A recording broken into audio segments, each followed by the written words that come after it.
Good morning everyone. Welcome back to our online class again. Yesterday we have completed our second lesson of economics, people as a resource. Now we are moving towards the second lesson of history, that is socialism in Europe and the Russian Revolution. समाजवाद Europe के अंदर और रूस की क्रांति। पहले तो word जो आया हमारे पास सोशलिज्म, समाजवाद। ये 19वीं सेंचुरी में एक नया विचार था जिसके अनुसार जो इंडस्ट्रीज थे वो ज्यादातर प्रॉफिट अपने पास रखते थे, यानी कहीं भी इंडस्ट्रीज लगा ली गई वो उसके अंदर प्रोडक्शन होता, प्रोडक्शन में तो everyone is taking part even from the unskilled labor to the skilled labor and then after the owner। अगर प्रशासनिक काम अगर ऊपर से ओनर या उसकी टीम चलाती है, बोर्ड ऑफ डायरेक्टर चलाते हैं, उसके बाद उसको इंप्लीमेंट करने का काम स्किल्ड लेबर के द्वारा कराया जाता है, उसके बाद अनस्किल्ड लेबर उसके अंदर what our production is done उसमें हेल्प करते, तो सबकी हिस्सेदारी है प्रोडक्शन में। तो लेकिन ज्यादातर प्रॉफिट किसके द्वारा ले लिया जाता है? Most of profit is taken by the industrialist और द ओनर देमसेल्व्स, उनके द्वारा ले लिया जाता। तो उसके खिलाफ विचार था कि प्राइवेट प्रॉपर्टी के खिलाफ के समाजवाद में किसी एक व्यक्ति के पास संपत्ति ना हो, संपत्ति किसके पास हो? गवर्नमेंट के पास हो। गवर्नमेंट का मतलब पब्लिक, पब्लिक का मतलब सबका। जैसे हम ट्रेन की बात करें, हालांकि लंबा समय नहीं है, ट्रेन कुछ दिन के बाद ही प्राइवेट प्रॉपर्टी हो जाएगी, जिस प्रकार से मोदी गवर्नमेंट चल रही है। प्राइवेटाइजेशन बहुत स्पीड से बढ़ रहा है, कहीं 100-150 ट्रेनें पहले दी गई थी प्राइवेट हैंड्स में, अब तो ओपन कर दी गई, कोई खरीद नहीं सकता है। लेकिन इसमें क्या है, जैसे जब तक ट्रेन हमारे पास ये पब्लिक ट्रांसपोर्टेशन है, गवर्नमेंट का है, कोई भी इसमें आसानी से आ जा सकता है, कोई एक व्यक्ति किसी को रोक नहीं सकता। उसी प्रकार ज्यादातर संसाधनों के ऊपर उस वक्त लोगों का मानना था कि सरकार का अधिकार हो, ताकि जो भी प्रॉफिट हो वो शेयर हो जाए सबके अंदर, यानी सबके अंदर जो भी उस इंडस्ट्री के द्वारा प्रोडक्शन के बाद जो हमारे पास प्रोडक्शन होगा उसका जो बेनिफिट होगा सबको मिले। और अगर प्राइवेट प्रॉपर्टी को ज्यादातर प्रॉफिट अकेला ले लेगा जो व्यक्ति जिसने एस्टेब्लिश किए। तो सोशलिज्म क्या विचार था कि प्राइवेट प्रॉपर्टी के खिलाफ थे। समाजवाद में सब पूरे समाज का भला, और समाज का भला क्या कि गवर्नमेंट के पास पब्लिक हो सारी प्रॉपर्टी। यूरोप में नया विचार एंड द रशियन रिवॉल्यूशन, और उसी के लिए रशियन रिवॉल्यूशन हुई। रूस में क्रांति की शुरुआत हुई और उस रूसी क्रांति ने आगे विचार को और आगे बढ़ाया।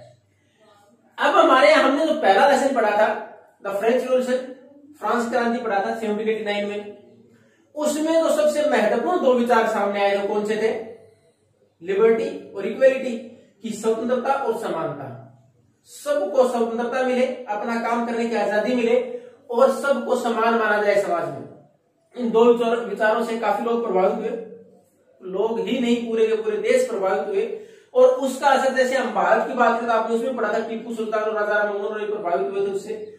और राजा राम मोहन रॉय और हमारे यहाँ 8th क्लास में आप पढ़ के आए थे Henry Vivian Derozio, who were called Derozians, एक क्रिश्चियन भी था जो कि कलकत्ता के अंदर लेक्चरर भी थे, प्रोफेसर थे वो भी उनके विचारों से प्रभावित, और दोनों ने they try to spread the ideas of French revolution, France क्रांति के जो विचार थे उनको आगे बढ़ाने का प्रयास किया। कौन से? लिबर्टी और इक्वेलिटी के विचार को।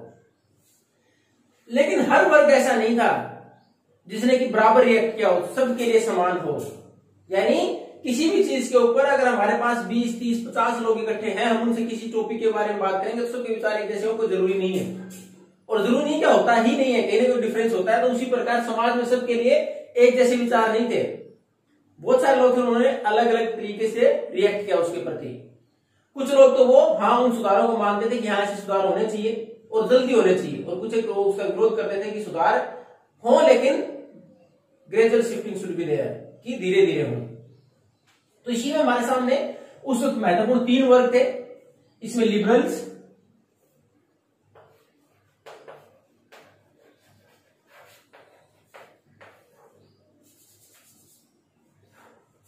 रेडिकल्स और कंजर्वेटिव्स।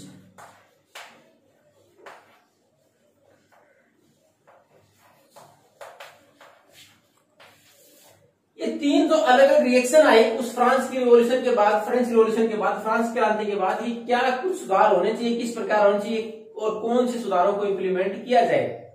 उसमें ये 3 प्रकार के हमारे समाज में वर्ग जिन्होंने अलग अलग रिएक्ट किया। लिबरल्स वो चाहते थे कि they were totally against the absolutist power of the monarch, राजा के हाथ में पूरी पावर न रही अपनी मर्जी से डिसीजन ले, यानी राजतंत्र के खिलाफ थे। उसके बाद दे, और उनकी जो सोच थी, they also in the favour of individual freedom, प्रत्येक व्यक्ति को आजादी मिले, स्वतंत्रता मिले, यानी अपनी मर्जी से काम कर पाए वो। उसके साथ साथ इन्होंने जो प्राइवेट प्रॉपर्टी थी, हालांकि इसके खिलाफ नहीं थे, लेकिन इनका मतलब ये लिबरल थे तो इन्होंने हर जगह छूट दी। They were against the universal adult suffrage, लेकिन उस सबको वोट का अधिकार नहीं देना चाहते थे। वोट का अधिकार किसको चाहते थे? Only the propertied section of the society, specially man, केवल पुरुषों को मिले जिनके पास प्रॉपर्टी है। तो लिबरल्स राजा की जो राजतंत्र है उसके ऊपर कंट्रोल, नियंत्रण चाहते थे कि ऐसी सरकार न हो। Parliamentary form of government should be there, इस प्रकार की सरकार जो चुनी गई हो, पार्लियामेंट के तहत चलती हो। लोगों को इंडिविजुअल फ्रीडम के ऊपर फोकस किया कि प्रत्येक व्यक्ति को आजादी मिले, लेकिन वो वोट के अधिकार की जहां बात थी तो डेमोक्रेट्स की तरह, लोकतांत्रिक जो विचारों के लोग उनकी तरह ये नहीं चाहते सबको वोट का अधिकार दे दिया जाए।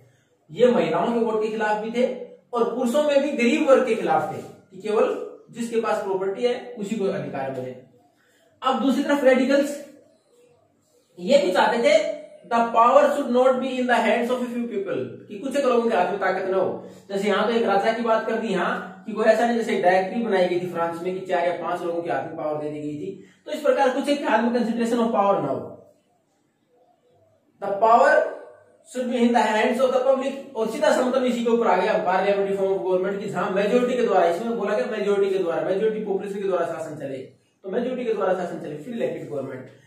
इसमें और इसमें एक जो अंतर सबसे बड़ा था वो अंतर यह था कि liberals were not in the favour of universal suffrage, ये चाहते थे वोट का अधिकार सबको मिले। Even they were in favour of the right to vote to the women, ये महिलाओं के वोट के पक्ष में भी थे। ये भी प्राइवेट प्रॉपर्टी के खिलाफ नहीं थे हो, लेकिन ये जरूर चाहते थे कि प्रॉफिट है उसका हिस्सा लेबर तक जाए। अब कंजर्वेटिव्स ये इन दोनों के खिलाफ थे। Conservatives were totally against liberals as well as radicals. वो नहीं चाहते थे कि ये इतना बड़ा सुधार की अगर बात करते हैं कि monarchy form of government should not be there, there must be an elected government, new institutions were set up to run the government और राइट टू वोट, ये इन सब के खिलाफ थे। ये चाहे तो पुरानी व्यवस्था है वो बनी रहे, we must respect that particular system, हमें उसका सम्मान करना चाहिए पुरानी व्यवस्था का। If the change is to be there and the change is to be done there, अगर कोई सुधार करना है, gradual shift should be there, अगर बदलाव करना तो बहुत स्लो हो, इस तरह से बदलाव की बात नहीं कर सकते अचानक से कि हमारी नई ट्रांसफॉर्मेशन हो जाए सोसाइटी की या गवर्नमेंट की। तो ये इनके खिलाफ थे, ये चाहते थे कि एक तो बदलाव नहीं हो तो भी सही है, अगर हो तो बहुत स्लो, जो हमारे यहाँ जो चेंजेस है should be there, slow change should be there, कि बहुत कम बदलाव, gradual shift should be there, कि धीरे धीरे हो। और they were totally against the right to vote, वो राइट टू वोट के बिल्कुल खिलाफ थे। तो ये तो 3 हमारे वर्ग जिन्होंने अलग अलग रिएक्ट किया। तो रशियन रिवॉल्यूशन में, यानी हमने फ्रेंच रिवॉल्यूशन से कुछ महत्वपूर्ण विचार हमें मिले थे लिबर्टी और इक्वेलिटी के, उनमें अलग अलग देखा हमने समाज में कई कितने प्रकार की सोच होती है, उसमें 3 वर्ग हमने डिवाइड किए, लिबरल्स, रेडिकल्स और कंजर्वेटिव्स, उनकी क्या सोच थी। अब उसके बाद हमारे पास थी इंडस्ट्रियल सोसाइटी। अब किस प्रकार उस समय में 19वीं सेंचुरी की बात करते इंडस्ट्रीज आ गई थी, तो इंडस्ट्रियल सोसाइटी का निर्माण हुआ। उस वक्त बहुत सारे नए शहर डेवलप हुए, उसके साथ इंडस्ट्रीज डेवलप हुई, बहुत सारे महिला पुरुष और यहाँ तक बच्चों ने इंडस्ट्रीज में काम किया। Unemployment was at large scale, बहुत ज्यादा अनएम्प्लॉयमेंट था। सैनिटेशन प्रॉब्लम्स वर देयर, साफ सफाई की सुविधाएं नहीं थी, वो बहुत सारी समस्याएं थी वहां। अब इन सारी समस्याओं में आप देखो इनको कोई मतलब था ही नहीं, ये तो खुद तक सीमित थे, अपना भला चाहते थे, बाकी जाए कहीं भी। लेकिन दोनों ने सोचा क्यों ना इस व्यवस्था में सुधार किया जाए, कि जो लिबरल्स और रेडिकल्स थे ये चाहते थे कुछ सुधार हो। अब इसमें लिबरल्स और रेडिकल्स में ये प्राइवेट प्रॉपर्टी के मालिक भी थे, they also own the industries, इनके पास में इंडस्ट्रीज थी, लेकिन they also want to share their profit, वो चाहते थे थोड़ा प्रॉफिट शेयर भी किया जाए आगे तक। अब उसी की वजह से हमारे यहाँ सोशलिज्म का नया विचार आया था।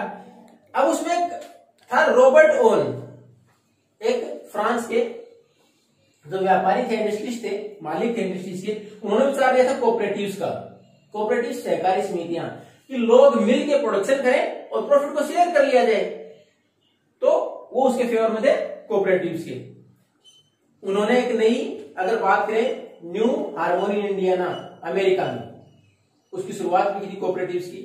तो इस प्रकार हमारे यहाँ अगर बात करें रशियन रिवॉल्यूशन की, तो पहले तो हमारे पास अलग अलग वर्ग जिनकी सोच अलग अलग थी, उसके बाद किस प्रकार की शुरुआत हुई कि जैसे इंडस्ट्रियलाइजेशन आया, इंडस्ट्रियलाइजेशन के बाद वहां बहुत बड़े बड़े शहर का डेवलप हुए, वहां बहुत सारे लोगों ने काम किया, चाहे महिलाएं चाहे पुरुष थे चाहे बच्चे तो काम करते थे, इंडस्ट्रीज में एम्प्लॉयमेंट बहुत ज्यादा था, सैनिटेशन प्रॉब्लम्स थी, तो उन सारी सुविधाओं उन सारी समस्याओं से बाहर निकलने के लिए ज्यादातर इन दो वर्ग ने फोकस किया। इन्होंने माना कि प्राइवेट प्रॉपर्टी, ऐसा नहीं है कि बिल्कुल उसके खिलाफ है, लेकिन प्राइवेट प्रॉपर्टी पे पब्लिक प्रॉपर्टी पर फोकस किया गया कि प्रॉपर्टी का जो शेयर है और इंडस्ट्रियलाइजेशन का जो शेयर है, जो भी प्रॉफिट का शेयर हो किसमें लोगों तक डिवाइड हो, और उसके साथ साथ इन्होंने फोकस किस चीज के ऊपर किया कि कोऑपरेटिव्स हो, सहकारी समितियां हो, जिसमें कि लोग मिलकर प्रोडक्शन करें और प्रॉफिट को शेयर करें।